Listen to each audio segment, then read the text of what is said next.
Artículo publicado en El Medio, El Toque, de la autoría de Sender Escobar titulado Crisis en la masonería cubana, ¿por qué protestaron los masones? La mañana del martes 23 de julio de 2024, en las afueras de la Gran Logia de Cuba, cientos de hermanos masones se reunieron para manifestar su incomodidad y buscar un modo de finalizar la administración de Mario Alberto Urquía Carreño como Gran Maestro, quien desde enero oficia ilegalmente, luego de que fuera expulsado de su cargo, el 19 de julio de 2024. Mario Alberto Urquía Carreño emitió el decreto 1791 mediante el cual suspendía el Tratado de Amistad y Mutuo Reconocimiento entre el Supremo Consejo del Grado 33 para la República de Cuba y la Gran Logia de Cuba. El Tratado de Amistad y Mutuo Reconocimiento contempla que ambos cuerpos masónicos, si bien funcionan de manera independiente, deben acatar los decretos emitidos bajo las leyes que rigen sus entidades. Luego de las protestas acontecidas en Cuba el pasado 11 de julio de 2021, José Ramón Viñas Alonso, soberano gran comendador del Supremo Consejo del Grado 33 para la República de Cuba,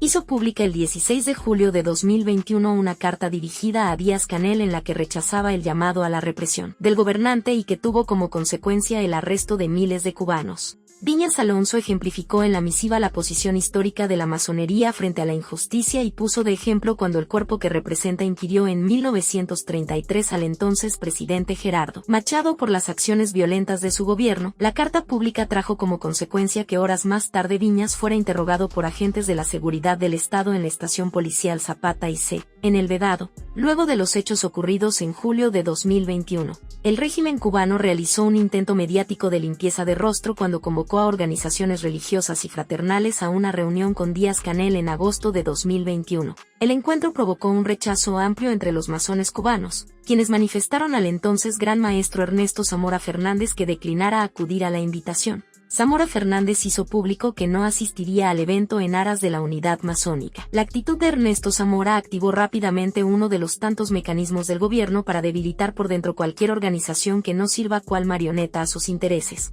En marzo de 2022, Francisco Javier Alfonso Vidal, luego de las elecciones convocadas para ese año, asumió el puesto de Gran Maestro, el 5 de diciembre de 2022. Durante la gala de ceremonia en el Teatro del Templo Nacional por el 163 aniversario de la fundación de la Gran Logia de Colón, que antecedió a la Gran Logia de Cuba, Luis Chido Caña, a cargo de las palabras centrales, manifestó la necesidad de que los masones cubanos hablaran sobre política y se expresaran ante la situación que atravesaba el país. No había transcurrido un año desde que Alfonso Vidal fue elegido Gran Maestro y tras unos días de la publicitada ceremonia, viajó a México invitado por la Gran Logia de Veracruz. Vidal continuó rumbo a Estados Unidos, donde pidió asilo político. El 2 de enero de 2023 hizo pública su renuncia como líder de la institución y denunció también el acoso de agentes de la seguridad del Estado. En la carta, Vidal también mencionó nombres de masones con cargos en la institución que presuntamente colaboraban con la seguridad y tramaban una conspiración para destituirlo. El ex Gran Maestro advirtió que correspondía a los masones cubanos evitar que alguien vinculado con la seguridad del Estado asumiera el más alto cargo de la institución. El 5 de enero de 2024, la debacle en la masonería cubana se desató producto de la sustracción de $19,000 destinados a la administración logística del Asilo Nacional Masónico Yanzó, con sede en el municipio Arroyo Naranjo. La custodia de la considerable cantidad pasó a manos de Mario Alberto Urquía Carreño, quien fue designado Gran Maestro en las elecciones convocadas luego de la renuncia de Alfonso Vidal. La desaparición de la cuantiosa suma sucedió bajo circunstancias extrañas, pues se encontraban en la oficina del Gran Maestro, quien era el único que poseía la llave del local y no había evidencias de forzamiento de la cerradura. Tras la previa denuncia a la policía, señalaron a Urquía Carreño como único responsable del hecho. El Gran Maestro se comprometió a reponer la cantidad perdida en marzo, teniendo en cuenta la apropiación indebida de unos fondos que ponían en riesgo vital el abastecimiento del asilo masónico gestionado por varios hermanos de la institución.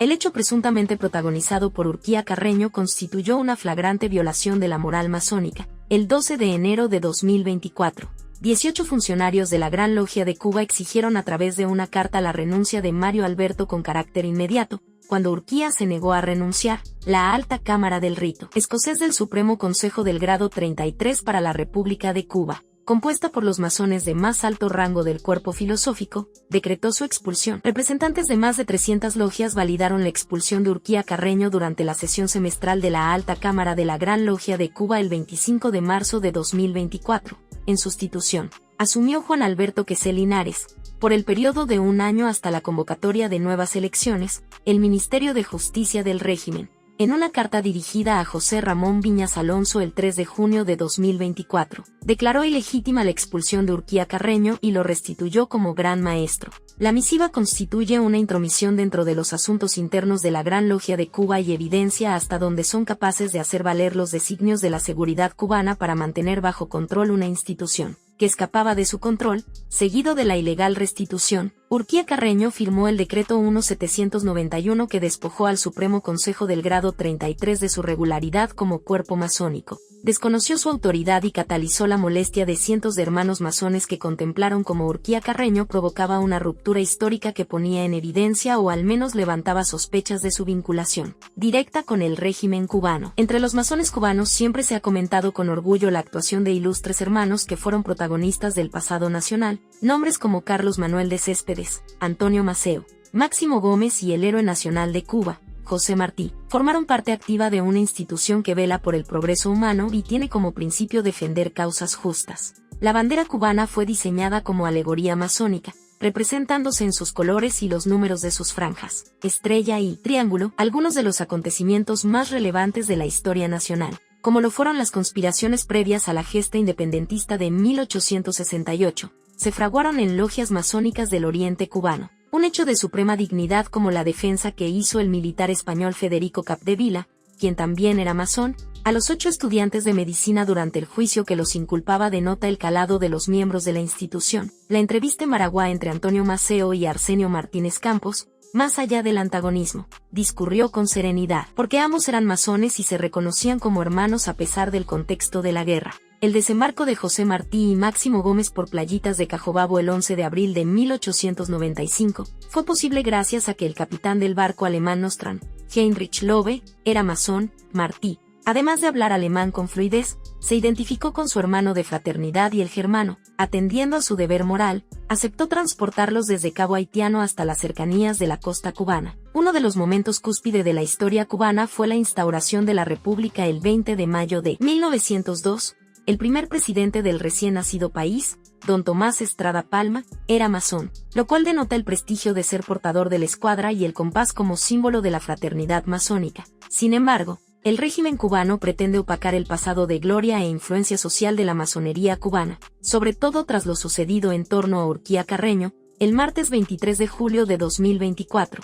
La exigencia digna de cientos de hermanos masones al no reconocer a Mario Alberto Urquía Carreño como Gran Maestro de la Gran Logia de Cuba, supone un antes y un después en la historia de la institución cubana. El 24 de julio, la Gran Secretaría de la Gran Logia de Cuba envió la circular número 116 a los masones cubanos. En el documento, Mario Urquía Carreño narró su perspectiva de los hechos y dijo no reconocer el decreto que declaró su expulsión. Urquía cuestionó además la legitimidad del reclamo protagonizado por los cientos de hermanos masones reunidos en la Gran Logia de Cuba. En la circular, se mencionó como principal responsable de las acusaciones contra Urquía Carreño al hermano masón y escritor Ángel Santiesteban Prats, como uno de los principales responsables de la protesta ocurrida en la Gran Logia de Cuba. El texto nombró también a la periodista independiente Camila Acosta que cubrió los hechos y luego de lo sucedido fue puesta bajo vigilancia policial, según comentó al medio Martí Noticias. En la tarde del 25 de julio, Santiesteban fue detenido cuando salía de su casa por agentes de la seguridad del Estado y llevado a una estación de policía en el municipio La Lisa donde estuvo bajo interrogatorio. Horas más tarde fue liberado y conducido hasta la sede del Supremo Consejo del Grado 33, en Centro Habana, donde se efectuaría una reunión entre los miembros del cuerpo masónico.